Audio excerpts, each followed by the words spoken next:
ओम शांति।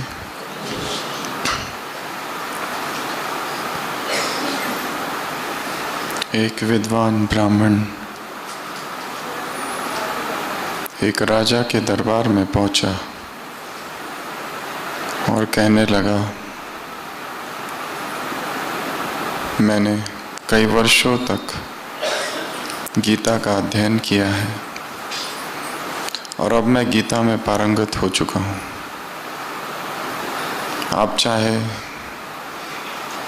तो मैं राजमहल रोज आ सकता हूँ और आप और आपके सहित जो भी गीता समझना चाहते हैं, गीता को समझा सकता हूँ। राजा भी बहुत ज्ञानी था। उसने एक बात समझ ली कि जिसने गीता को समझा है वो आत्मा की खोज में निकल पड़ता है और परमात्मा को जानने की कोशिश करता है, बजाय इसके कि राजमहल में आए और इस तरह से प्रस्ताव रखे। तो राजा ने कहा कि नहीं, मुझे नहीं लगता है तुमने गीता पूरी तरह से जानी है, थोड़ा और अध्ययन करो। वो ब्राह्मण थोड़ा सा नाराज होता है पर जाता है, फिर अध्ययन चालू करता है और अच्छे से अध्ययन करता है और कुछ समय बाद फिर आता है। परंतु इस बार फिर राजा कहता है कि तुमने गीता को अभी तक पूरा नहीं समझा है, तुम थोड़ा और अध्ययन करो। इस बार वो ज़्यादा नाराज होता है और जाता है, पर सोचता है कि जब राजा ये कह रहा है तो ज़रूर कुछ तो रहस्य होगा। वो कमरे में जाता है, दरवाज़ा बंद कर देता है, खिड़कियां बंद कर देता है और दिन रात अध्ययन में लग जाता है। और अध्ययन करते करते करते कई वर्ष बीत जाते हैं। संसार से संपर्क जैसे टूट जाता है।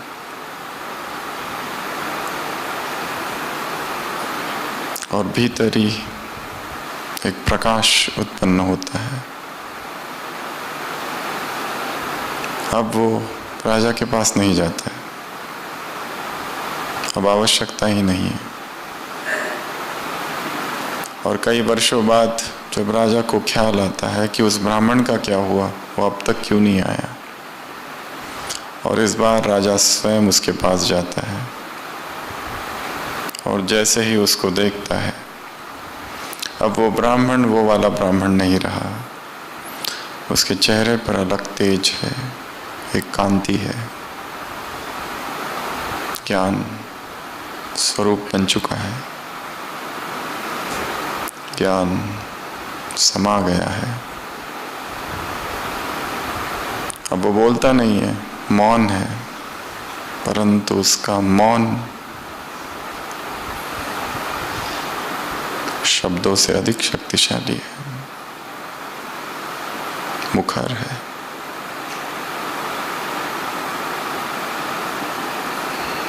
अब उसके पास उस अध्ययन से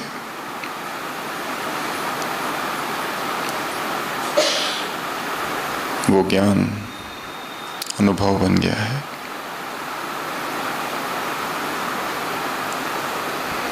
चिंतन करते रहा, मनन करते रहा, जीवन को समझता रहा, जीवन में अब तक आई हुई परिस्थितियों को समझता रहा, खुद को देखता रहा, अपनी एक्शंस को, और उसे गीता का नया अर्थ समझ आया। शब्द वही थे, अध्याय वही थे जो वो सदियों से, बरसों से पढ़ता आ रहा था, पर इस बार उसे कुछ और समझ आया। अर्थात वो इस बार अनुभवी बन गया। सुबह की अव्यक्त वाणी मूल फाउंडेशन है क्या? मूल फाउंडेशन है अनुभव, एक्सपीरियंस।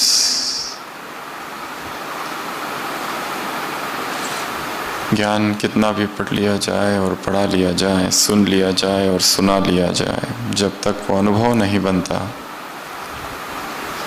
तब तक कोई परिवर्तन नहीं,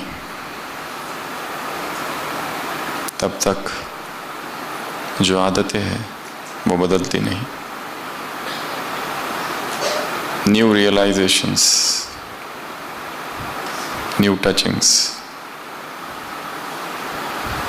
न्यू व्यू पॉइंट, नया दृष्टिकोण। एक सदी बदल रही है। 2000 ईयर को मिलेनियम कहा गया है। 21वीं सदी शुरू हो रही है। विश्व भर में सेलिब्रेशंस हुए उस समय।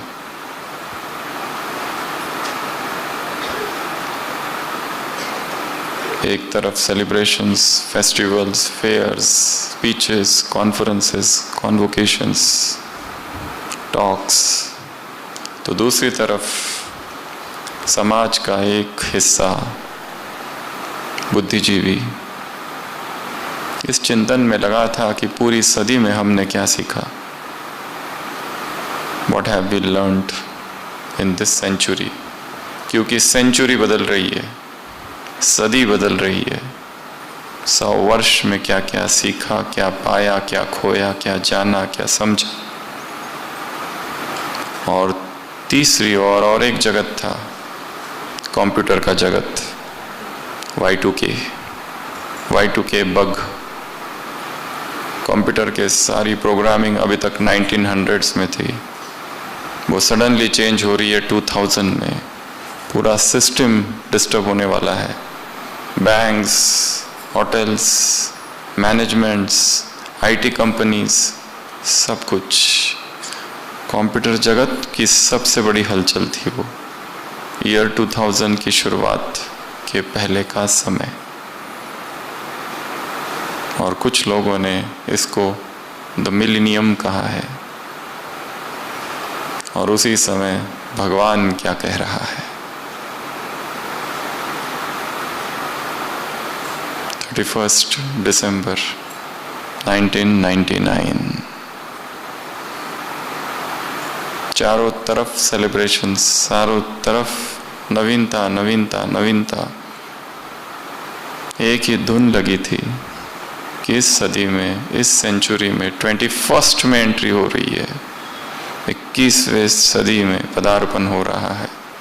क्या होगा? और एक तबका था समाज का जो ये सोचता था विश्व का अंत होगा, द ग्रेट डिस्ट्रक्शन।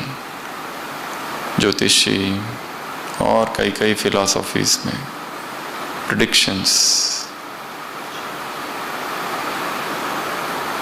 इस अर्थ में 2000 ईयर का सेलिब्रेशन बहुत महत्वपूर्ण था। टॉक्स, प्रोग्राम्स हर धार्मिक संस्था अरेंज कर रही थी। ब्रह्मा कुमारी की तरफ से क्या था? Call of time. भगवान क्या कह रहा है उस समय।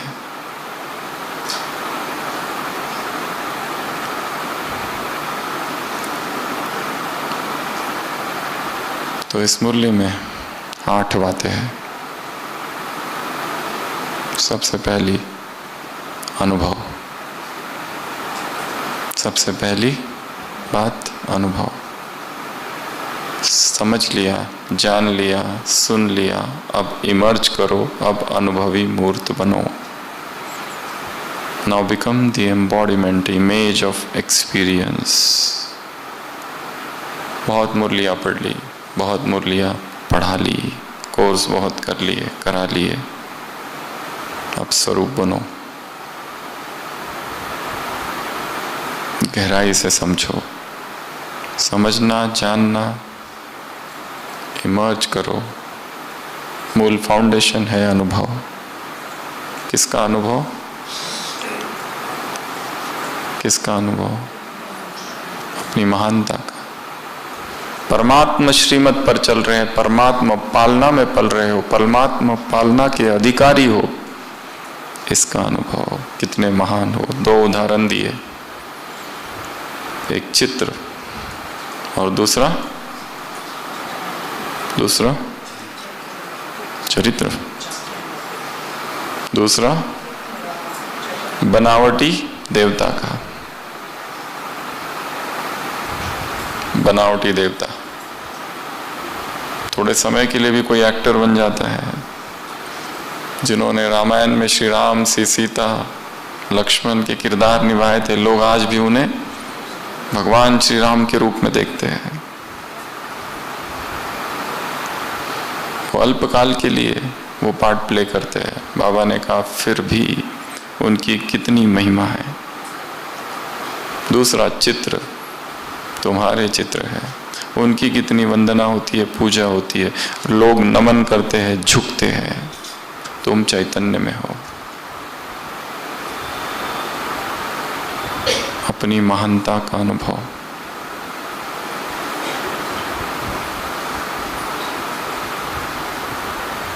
इमर्ज करो।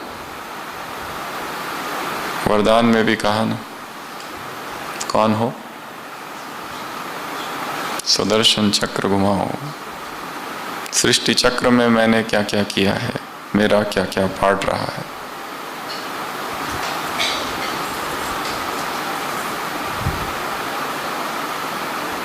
तो सबसे पहली बात है अनुभव, एक्सपीरियंस। लक्ष्य क्या रखना है? अनुभव। कुछ भी ज्ञान का पढ़ते हुए, सुनते हुए, कोई क्लास सुनते हुए, एक किसी यज्ञ के स्थान पर बैठते हुए, ज्ञान सुनते समय, ज्ञान सुनाते समय, कोर्स कराते समय, कोर्स करते समय, कोई भी ड्यूटी करते समय, व्हाट इज द एक्सपीरियंस? क्या अनुभव हो रहा है? शांति स्तंभ पर बैठे हैं, क्या अनुभव? ये नहीं कि सब जगह घूम लिया, आज का काम पूरा हुआ, इधर 1 मिनट, उधर 1 मिनट, उधर 1 मिनट, इधर 1 मिनट, फटाफट घूम लिया, 4 धाम पूरे हुए। अनुभव क्या था? शांति स्तंभ का। अनुभव क्या था? हिस्ट्री हॉल का। अनुभव क्या था? बाबा के कमरे का। अनुभव क्या था? कुटिया का। अनुभव क्या था? आंगन का। अनुभव क्या था? किसी क्लास में बैठकर क्लास सुनते समय। अनुभव क्या था? मुरली में मुरली सुनते समय। सबका अलग अलग अनुभव है, सब जगह का अलग अलग अनुभव है, सब स्थान का, सब स्थितियों में, सब मन की स्थिति में, हर समय का। परमधा सुबह अमृत वेला बैठो, फिर 8 बजे बैठो, फिर दोपहर को और फिर शाम को एक ही स्थान पर, एक्सपीरियंस इज डिफरेंट। अनुभव, अनुभव, अनुभव। तो फर्स्ट चीज, फर्स्ट बात, पहली बात जो इस मुरली से सीखेंगे वो क्या? कि मुझे क्या करना है? अनुभव करना है। सेंटर पर सेवाएं की है, अब मधुबन में सेवा करने का क्या अनुभव है? भक्ति मार्ग में, भक्ति में भी सेवा की होगी कईयों ने, वहां का और यहाँ का अनुभव क्या है? संसार में शादियों में भी भोजन बनाने में मदद की होगी, मधुबन में आके यहाँ का ब्रह्मा भोजन बनाने में जो मदद की, सहयोग दिया, उसका क्या अनुभव है?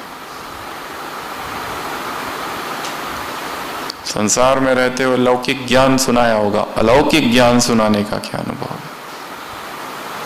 और कर्म की गति कितनी सूक्ष्म है, उसको भी समझना है। एक व्यक्ति पकड़कर एक गाय को लेके जा रहा है, कसाई है, मारने वाला है उस गाय को अब, पर वो गाय बिल्कुल सुनने को तैयार नहीं है, जबरदस्ती ले जा रहा है। घसीटते हुए लेके जा रहा है और थक गया है। और देखा एक लंगर लगा हुआ है, कोई धनपति है, उसने भोजन के लिए, गरीबों के लिए खुला भोज रखा है। वो व्यक्ति वहां रुकता है, कसाई भोजन खाता है, एकदम जान आ जाती है, शक्ति आ जाती है, और अब अच्छे से पकड़ कर ले जाता है उस गाय को। उस गाय की हत्या का जो पाप है, भोजन अरेंज करने वाला वो जो धनपति है, सूक्ष्म में उसे भी लग गया। कर्म बहुत बहुत बहुत ही सूक्ष्म है। हम जो कर रहे हैं असंख्य आत्माओं को प्रभावित कर रहे हैं, और तुम छुप नहीं सकते। इसी मुरली में कहा है बाबा ने, लाख आंख और लाखों कान। तुम समझते हो तुम छुप जाओगे, वो साकार ब्रह्मा नहीं है अब जो ना देख सके, अब है अव्यक्त ब्रह्मा, अब है बाप दादा जिसकी हजारों आंखें हैं। He that planted the ear, shall he not hear? He that planted the eye, shall he not see? पग बिनु चलई सुनई बिनु काना। उसे आंख और कान की आवश्यकता नहीं है, उसे वैसे ही दिख जाता है। कई बार मुरलियों में आता है, बाप के वतन में क्या है? टीवी है, और क्या क्या है उसकी लिस्ट आप निकालना, बहुत है उसके पास। यहाँ जो है वो सब वहाँ है, या फिर वहाँ जो है उसका यहाँ जो है प्रतिबिंब मात्र है। वहाँ ओरिजिनल है, यहाँ डुप्लीकेट। अनुभव अनुभव अनुभव। चाहे बहुत ज्यादा पढ़ाई करो या ना करो, चाहे बहुत ज्यादा मुरलियाँ पढ़ो ना पढ़ो, पर लक्ष्य क्या रखेंगे? अनुभव। चाहे बहुत लिखो, नोट्स पर नोट्स, डायरिया भर दी है, कुछ भी मत लिखो, पर अनुभव। Stop, wait, experience.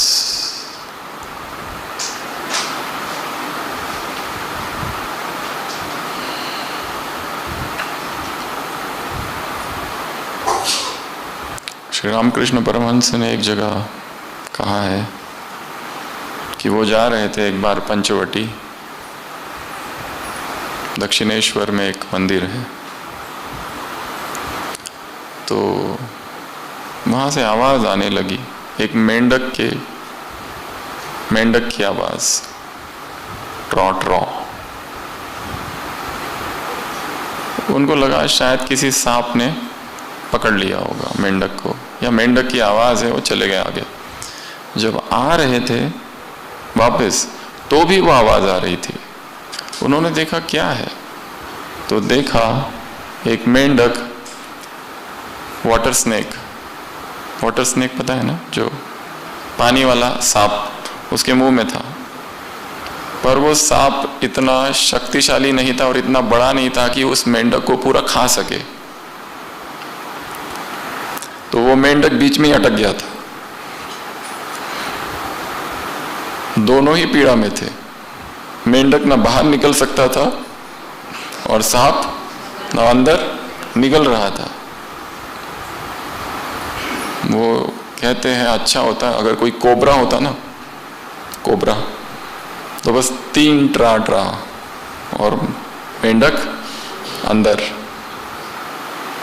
उसको देखकर वो कहने लगे यही अवस्था होती है अपरिपक्व शिष्य और अपरिपक्व गुरु जब मिल जाते हैं।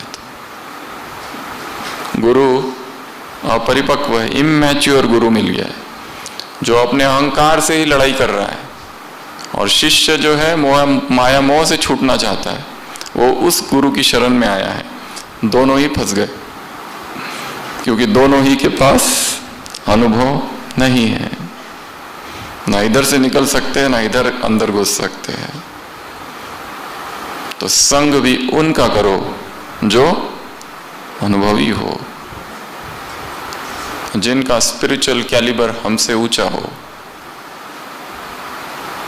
जो हमें छुड़ा सके इस संसार की मोह माया से।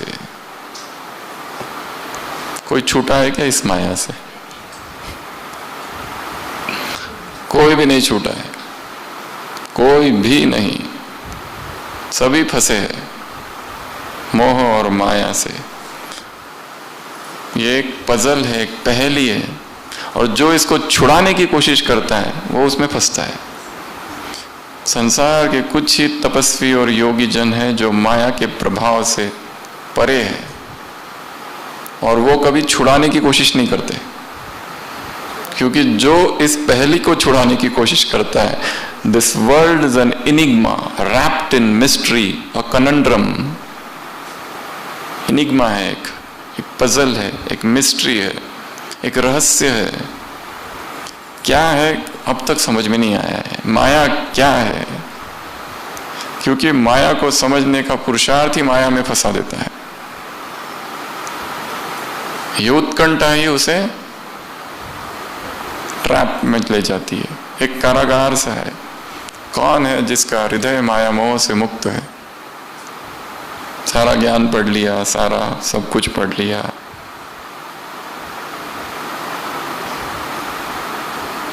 संसार की एक मोह माया है। वो एक जगत, एक ब्राह्मणों का जगत है। अब उस जगत से इस जगत में प्रवेश किया तो यहां दो जगह में प्रवेश कर रहे हो। एक तो ज्ञान और उसकी खुशी और उसका अतीन्द्रिय सुख और उसका विस्तार, परंतु इस जगत में भी माया मोह का जगत भी समाया हुआ है, क्योंकि यहां वही सारे लोग हैं जो उधर थे। और ये ना समझना कि इधर एंट्री होते ही सब बदल गए, सब अपने साथ वही लेकर चल रहे हैं जो उधर लेकर चल रहे थे। सास, बहू, जेठानी, ननद उधर, वो सब इधर निर्माण हो गए।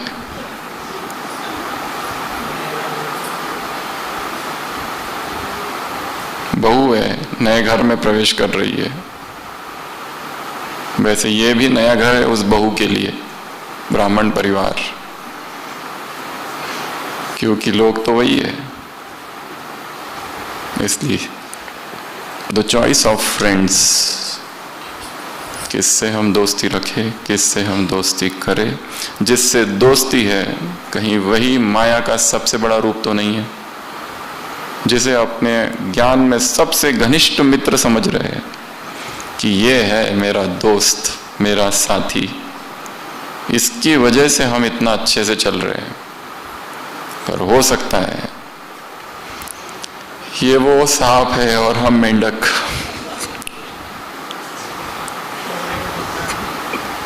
मेंढक बेचारा ना बाहर निकल सकता है, दोनों ही पीड़ा में है, गुरु भी शिष्य भी। वो अपने अहंकार के साथ लड़ाई कर रहा है। ये माया मोह और अपने अहंकार, दो, इसकी दो है। वो शायद छूटा होगा माया मोह से, पर उसका अभिमान तो अब भी चल रहा है। सबसे फर्स्ट इस मुरली से मूल फाउंडेशन है अनुभव। और माया, माया जीत, ये सारे शब्द सुन रखे, पर यह भी उतना ही सत्य है कि बिना माया से गुजरे माया को भी नहीं समझा जा सकता है।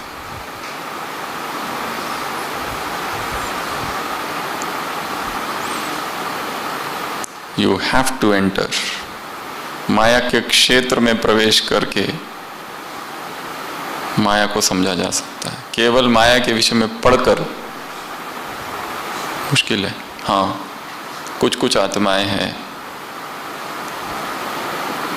जो शुरुआत से अंत तक अस्पर्शित है माया से, बहुत कम, पर अधिकांश उसमें घुसते हैं, धक्के खाते हैं, मैले होते हैं, फिर बाहर निकलते हैं, फिर धक्का खाते हैं, फिर बाहर निकलते, अंदर बाहर, अंदर बाहर, अंदर बाहर, और कभी कभी बाहर 2-3 महीने, फिर पुरानी यादें आती है अंदर की, फिर घुस के आते हैं, फिर बाहर निकलते हैं, इस बार कुछ दिनों के लिए, फिर एक लंबा झटका लगता है, फिर लंबा समय 6 महीने बाहर रहते हैं, फिर पुरानी यादें आती है।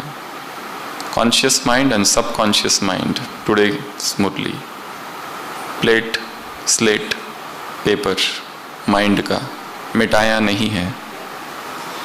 वाइब्रेशंस इज द लास्ट जो रह जाता है। पुरानी यादें, स्मृतियां वो पुल करती है, आकर्षित करती है। अत्याधिक ब्रह्मचर्य में आत्मा रहती है, अब ब्रह्मचर्य आकर्षित करता है। फिर अत्यंत भोग में जाती है तो ब्रह्मचर्य आकर्षित करता है। पेंडुलम इधर जाता है, जब लेफ्ट में जा रहा है तो ये ना सोचो कि लेफ्ट में जा रहा है, बहुत खुशी नहीं होना। It is gathering momentum to move towards the right. जब राइट जा रहा है तो ये ना सोचो बहुत अच्छा चल रहा है सब कुछ। It is gathering momentum and force and power to move towards other side. अनुभव तो माया भी अनुभव से ही समझ आती है। फर्स्ट पॉइंट आज की मुरली से। दूसरा कॉल ऑफ टाइम है संपन्न बनो। संपन्न आत्मा हूं। संपन्न किस में? ज्ञान में, गुण में। संपन्न किस में? दृष्टि में। संपन्न किस में? चेहरे के पोज में। संपन्न किस में? वृत्ति में, स्मृति में, हर समय में। कैसे हो? हर्षित हो, न्यारे हो, प्यारे हो, अलौकिक हो। चेक करो। सदी बदल रही है। 31 दिसंबर का रात्रि मुरली चल रही है। नया दिन होने वाला है, नई सदी का पहला दिन आने वाला है। 100 वर्ष पूरे हुए हैं। बाबा कह रहे हैं क्या हो? अलौकिकता हो, संपन्नता हो। हर चीज में बहुत सारी पॉइंट्स गिनाई है वहां पर। दृष्टि में क्या, वृत्ति में क्या, स्मृति में क्या, सार अलौकिकता। संपन्नता अर्थात भरना, टू फिल। परंतु उसके पहले खाली करना होगा जो वेस्ट है। ईगो से खाली करना पड़ेगा। ये मानो कि मैंने कुछ नहीं जाना है, तो ही जानने की यात्रा चालू होती है। ये मानो कि दुर्गति हुई है तो सद्गति की यात्रा चालू होती है। ये मानो कि पाप बहुत हुए हैं तो पुण्य की यात्रा चालू होती है।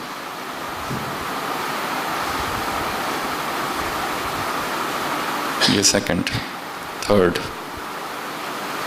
साधारणता नहीं, नवीनता। क्या कहा? No ordinariness. पुराना नहीं, साधारण नहीं। बाबा क्या चाहते हैं इस नए युग में, नए वर्ष में, नए जीवन में? नवीनता, क्रिएटिविटी, न्यूनेस। अमृत वेले में न्यूनेस, मुरली सुनने में, पढ़ने में, समझने में न्यूनेस, अपने कामों में न्यूनेस, अपने वर्क स्टाइल में न्यूनेस, अपनी दिनचर्या में, टाइम टेबल में, टेक्निक में, हर चीज में न्यूनेस।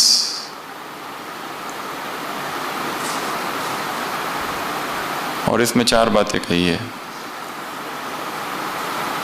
हर बात में, हर काम में, हर समस्या में। और चौथा, हर बात में, हर काम में, हर सर्कमस्टांस में और हर समस्या में अलौकिकता हो। ऐसा नहीं कि ये सब हो गया इसके लिए साधारणता आ गई। कोई भी बात हो, कोई भी समस्या हो, कोई भी सर्कमस्टांस हो, बात आपको ना बदले, आप बात को बदलो। सभी स्थिर।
तो तीसरी पॉइंट, नवीनता।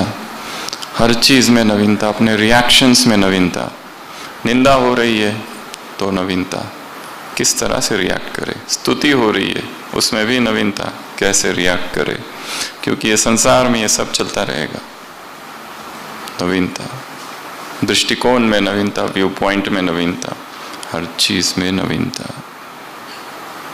क्योंकि हम कैसे चीजों को देखते हैं उस पर सब डिपेंड है। एक योगी बैठा हुआ है समाधि लगाकर, एक चोर वहां आता है और वो सोचता है जरूर ये भी चोर होगा, आंखें बंद करके सो रहा है, और क्योंकि ये चोर है तो शायद हो तक और शुभ स्मृतियां।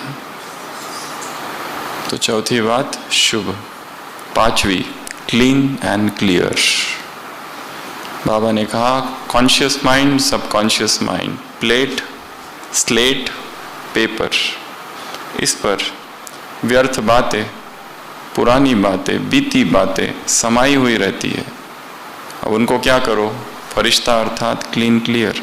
फरिश्ता अर्थात मिटाने की शक्ति और समाने की शक्ति। मिटाने की शक्ति पावरफुल नहीं है, समाने की शक्ति भी नहीं है। समाना भी क्या, निगेटिव को पहले पॉजिटिव बनाओ फिर समाओ। ये एक इम्पोर्टेंट टॉपिक है।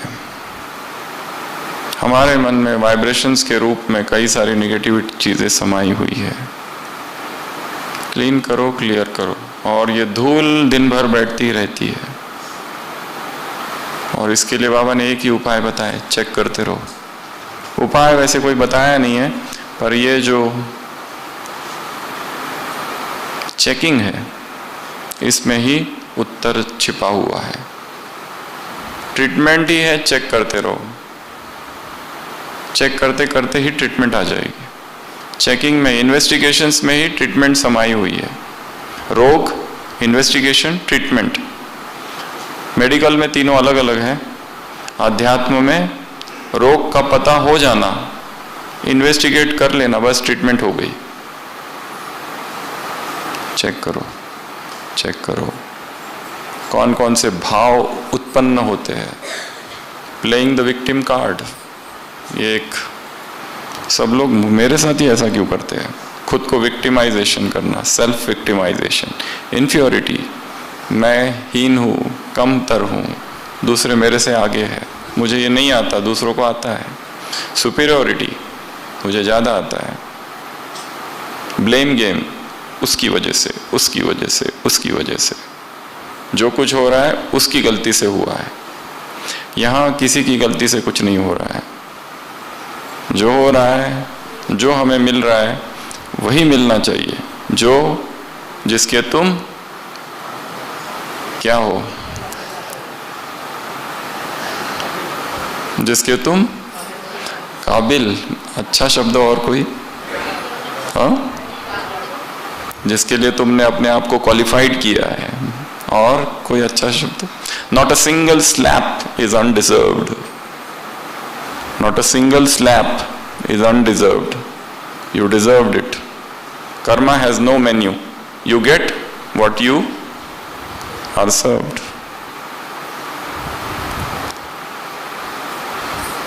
सब घूम फिर के हम तक पहुंच रहा है, इसलिए हम ये कह ही नहीं सकते कि इसकी वजह से या उसकी वजह से। ये ब्लेम गेम को हटाओ पहले, ये मुख्य कमजोरियां है। Blame game, self victimisation, inferiority, superiority.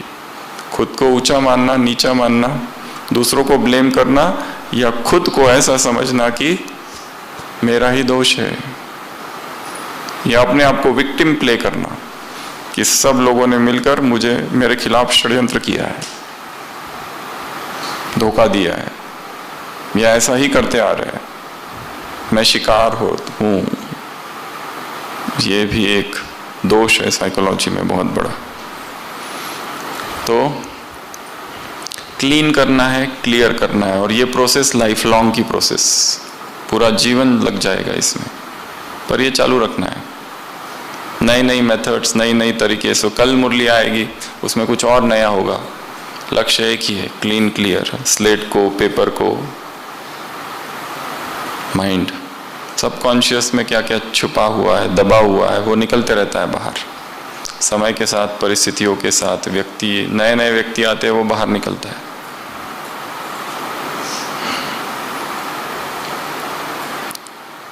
काम बहुत ही बड़ा है।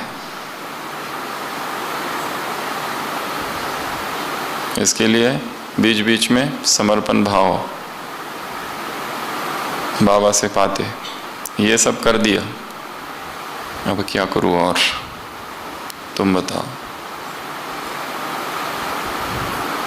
अगला 6th अलबेलापन। इसमें एक शब्द बताया बाबा ने, कौन सा? सब चलता है, देख लेंगे। बाबा ने, बच्चे बाप से कहते हैं बाबा हम देख लेंगे, बाबा कहते हैं देख लेना। कोई देखता नहीं है, ऐसा कोई स्थान नहीं है जहां पर हम अकेले हैं, कोई ना कोई हमें हमेशा देख ही रहा है।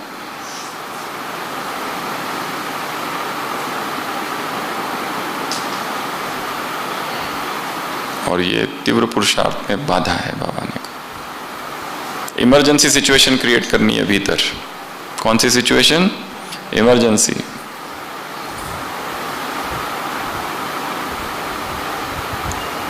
कोई सो रहा हो और किसी को कहो कि आ जाओ थोड़ा ज्ञान सुनते हैं, वो कहते हैं अभी नहीं, बाद में। और उसको कहो कि तुम्हारे घर में आग लग गई, तो बाहर आग लग चुकी है, विकारों की, वासनाओं की, दावाग्नि है, जल रही है हर आत्मा। क्योंकि सारा समाज, सारी चेतना, सब कुछ विकारों को ही प्रोत्साहित कर रही है। किताबें, एडवर्टाइजमेंट्स, मीडिया, सब कुछ, सब सब सब भ्रमित देह के इर्द गिर्द घूम रहा है। सब कुछ बहुत बड़ा षड्यंत्र है। पहले तो ये जानना है हम उसमें फंसे हैं, and it's emergency, come out. सभी जल रहे हैं, सारा समाज, सारा संसार, और किसी को पता नहीं। द्वेष, ईर्ष्या, घृणा, नफरत, आवेश, मनमुटाव। कोई भी न्यूज़ चैनल्स क्या चलते रहता है उसमें? लड़ाइयाँ, डिबेट्स, आर्गुमेंट्स।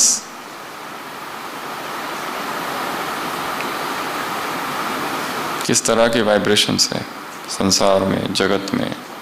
स्वार्थ, काम, ईगो, दैट्स इट। तो क्या कहा बाबा ने? कौन सी पॉइंट की डिस्कशन चल रही थी? सब चलता है नहीं, क्रिएट एन इमरजेंसी, कि मुझे इन बंधनों को तोड़कर बाहर निकलना है। इनफ, बहुत हो गया।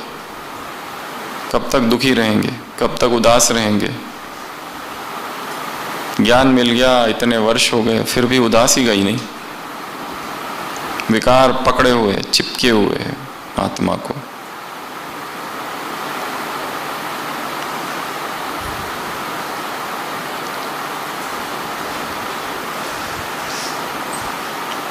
नेक्स्ट पॉइंट, संकल्प, लक्ष्य, वायदा।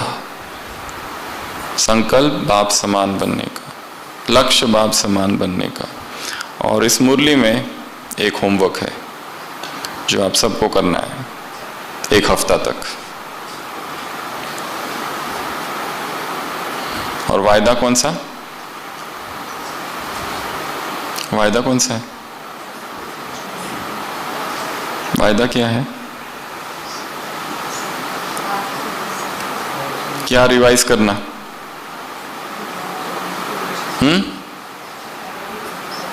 क्या रिवाइज करना?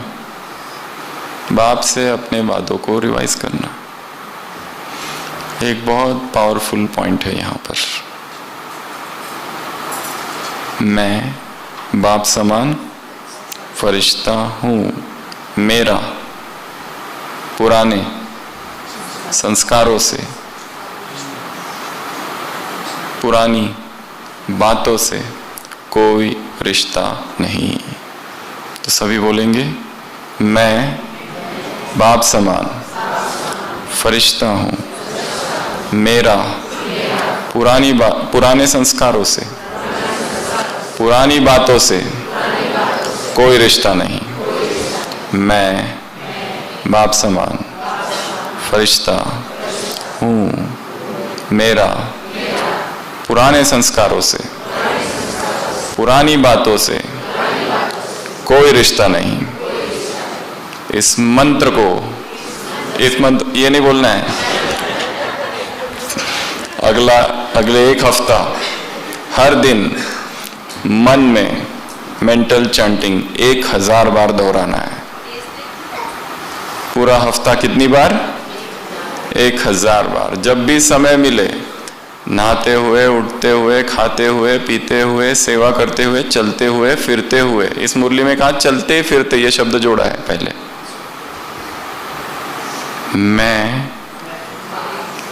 बाप समान फरिश्ता हूं, मेरा पुराने संस्कारों से, पुरानी बातों से कोई रिश्ता नहीं। याद हो गया? नहीं हो गया तो लिख लो इसको, और मुरली में है उसमें से निकाल के रखो, उसको डेकोरेट करो, उसका पोस्टर बनाओ, निकाल लिख के रखो, और इसको रिपीट करते रहना है, रिपीट करते रहना है, रिपीट करते रहना है। तब कंटिन्यूअस रिपीट करना है। कहाँ पर? मन में। टोटल कितनी बार होना चाहिए? 1000 बार। 1000 बार रिपीट करना मजाक नहीं है। तो ये आराम से जब बैठ के बिस्तर पर अच्छे अच्छे दूसरे विचार जो करते हैं, तो अब ये वाला करना है। मन भागने लगे, उसको खींच कर लाके मैं बाप समान फरिश्ता हूँ, मेरा पुराने संस्कारों से, पुरानी बातों से कोई रिश्ता नहीं। बाबा ने कहा ये है संकल्प, नए वर्ष के लिए संकल्प दिया है। ये संकल्प, इसको रिपीट करते रहना। मेंटल चांट, मुख से बोलने की आवश्यकता ही नहीं है, किसी को कुछ बताने की आवश्यकता नहीं, किसी को कुछ दिखाने की आवश्यकता नहीं। ये भीतर ही जाप चलता रहे, कंटिन्यूअस कंटिन्यूअस कंटिन्यूअस, तो इट विल टर्न इनटू अजपा जाप। तो ये है आज की मुरली की 7वीं बात और लास्ट। ब्रह्मा बाप समान, निराकारी, निर्विकारी, निर्माणधारी। निराकारी, निर्विकारी और निर्माणधारी, ये 8वीं बात। इस मुरली में ये 8 बातें हैं। सबसे फर्स्ट बताई अनुभव। लक्ष्य क्या रखेंगे? अनुभव। ये मेंटल चैंटिंग भी करते समय बीच बीच में एक एक शब्द पर रुक के थोड़ा थोड़ा रुकना। मैं बाप समान, रुको, फरिश्ता हूँ। हर बार कंटिन्यूस चैंट नहीं करना है, बीच बीच में तोड़ना है उस रिदम को। मेरा, किसका? मेरा, पुराने संस्कारों से, ये संस्कार है मेरे, इनसे अब रिश्ता नहीं। मेरा, पुरानी बातें, ये पुरानी 10 बातें, इनसे रिश्ता नहीं। फिर से रिपीट, कभी फास्ट, कभी स्लो, कभी अर्थ सहित, कभी शब्दार्थ, कभी भावार्थ, कभी केवल चैंटिंग, कभी कुछ तो कभी कुछ, नवीनता। तो पहला अनुभव, दूसरा संपन्न, तीसरा नवीनता, चौथा 4 बातें, 5वां क्लीन क्लियर, 6वां अलबेलापन समाप्त, चलता है नहीं। उसके बाद अब नहीं तो कब नहीं, ये भी कहा इस मुरली में। अगला ये 8 संकल्प, लक्ष्य और वायदे को रिवाइज करते रहो। रिवाइज करता अर्थात keep on chanting. And last बाप समान, निराकारी, निर्विकारी, निर्वाणधारी। ऐसे ऐसे महावीर बच्चों को, ऐसे अनुभवी मूर्त आत्माओं को, ऐसे स्वदर्शन चक्रधारी आत्माओं को, ऐसे प्रजा बनाने वाली आत्माओं को, स्लोगन ऐसे ऐसे महान आत्माओं को, ऐसे फरिश्तों की चाल, फरिश्तों का हाल, ऐसी पुरानी चाल से परे, पुरानेपन से परे, पुरानी चाल से परे, ऑर्डिनरी साधारणता से परे आत्माओं को, ऐसी न्यारी आत्माओं को, ऐसी प्यारी आत्माओं को, ऐसी अलौकिक आत्माओं को, ऐसी महानता वाली आत्माओं को, दिव्यता वाली आत्माओं को, ऐसी फरिश्ता आत्माओं को, ऐसे संपन्न आत्माओं को, ऐसे परमात्मा अधिकारी, परमात्मा पालना के अधिकारी, परमात्मा पालना में चल रहे, परमात्मा श्रीमत से चलने वाली आत्माओं को, ऐसे भाग्यवान आत्माओं को, ऐसे अलबेलापन मुक्त आत्माओं को, ऐसे सब चलता है मुक्त आत्माओं को, ऐसे कॉल ऑफ टाइम सुनने वाली आत्माओं को, ऐसे अब नहीं तो कब नहीं, ये तुम्हारा ही स्लोगन है, ये याद रखने वाली आत्माओं को, ऐसे स्मृतियों को इमर्ज रखने वाली आत्माओं को, ऐसे वायुमंडल का भी, वायुमंडल, वातावरण, वायुमंडल, हर काम हर बात में अलौकिक न्यारे, दृष्टि में, वृत्ति में, कृति में, स्मृति में ऐसी शुभ भावना, शुभ चिंतन, शुभ चिंतक, शुभ स्मृति और स्वरूप वाली आत्माओं को ऐसे अनुभवी मूर्त, ऐसे ऐसे ऐसे ब्रह्मा बाप समान निराकारी निर्विकारी निर्वाणधारी आत्माओं को ऐसे ऐसे ब्रह्मा बाप भी इंतजार कर रहे हैं। बाप पूछते ये लोग कब तैयार होंगे, बाबा से पूछते, बाप दादा कहते हैं वो खुद ही डेट फिक्स करेंगे। ऐसे प्यार में सब कुछ कुर्बान करने वाली आत्माओं को, ऐसे जिससे प्यार हो, क्या है प्यार के विषय में कुछ है, उसकी बात अच्छी लगती है, ऐसे ऐसे ऐसे ऐसे ऐसे एक सप्ताह में 1000 बार डेली किस मंत्र को दोहराने वाली मन में, मैं बाप समान फरिश्ता हूँ, मेरा पुराने संस्कारों से, पुरानी बातों से कोई रिश्ता नहीं। इसको दोहराने वाली, रिपीट करने वाली आत्माओं को बाप दादा का याद प्यार, गुड नाइट और नमस्ते। हम रूहानी बच्चों की, रूहानी बाप दादा को याद प्यार, गुड नाइट और नमस्ते। ओम शांति।